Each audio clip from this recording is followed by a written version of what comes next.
It's Hyperlinks and Thunderlinks!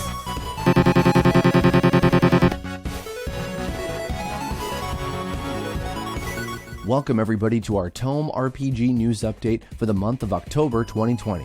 For this update, we'll be talking about power-ups and items. As we've probably mentioned a few times throughout our past updates, while Tome has many traditional elements from turn-based RPGs of the past, it does not use the standard leveling up system with experience points. This was an intentional creative decision, in order to give a sense of fairness to the power scaling of the many opponents you'll be encountering during the story, as we felt the hundreds of enemies you'll be competing against in the Campaign of Champions should have a sense of challenge based on your skill, as opposed to padding out the gameplay with grinding. Thus, power-ups are the way you and your party members of the Dandy Alliance will grow in strength. Power-ups are ancient artifacts hidden in treasure chests scattered across various locations in the 4 regions of Tome. Each one is associated with any of 5 different color codes: red, yellow, green, and blue, which typically increase your statistics such as speed, physical, and magical strength, and purple ones, which provide passive abilities such as preventing certain status ailments.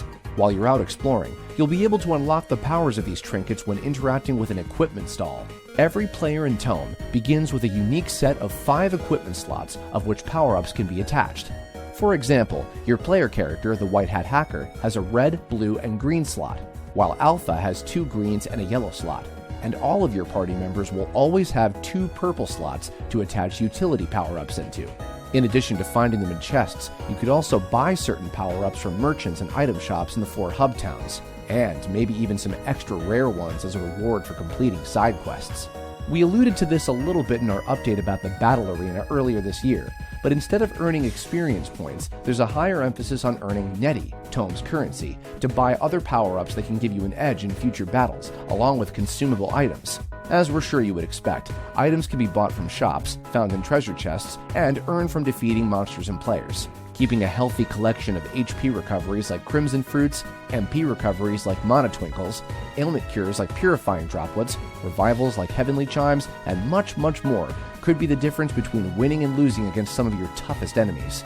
As we get further and further along with having a completed pass of the entire game's progression, rebalancing the amount of Neti you can earn, how much certain items will cost, and how often you can obtain them is definitely something we will be rebalancing to find a nice middle ground of fairness and challenge for the completed game, as this is one of the most important aspects of making it a fun and satisfying experience to bring stakes to your potential losses and make your victories taste all the sweeter.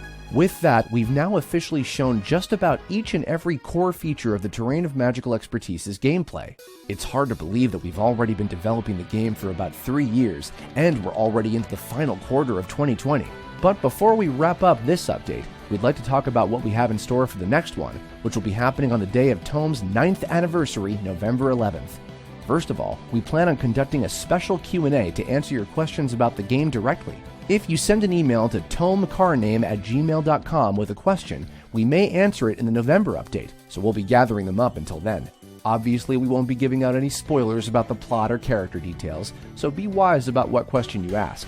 In addition to the Q&A, we will also be officially releasing the Together We Shout as One anime opening music video, and putting up the song for download on our official Bandcamp page, tomeseries.bandcamp.com. And if that wasn't enough for you, we'll also have a very special gift for all loyal followers of Tome. We won't spoil what it is, but we sincerely hope you look forward to it. That's going to wrap us up, so send us your questions and get excited for our November update on Wednesday the 11th. Stay safe, stay tuned, and we'll see you soon.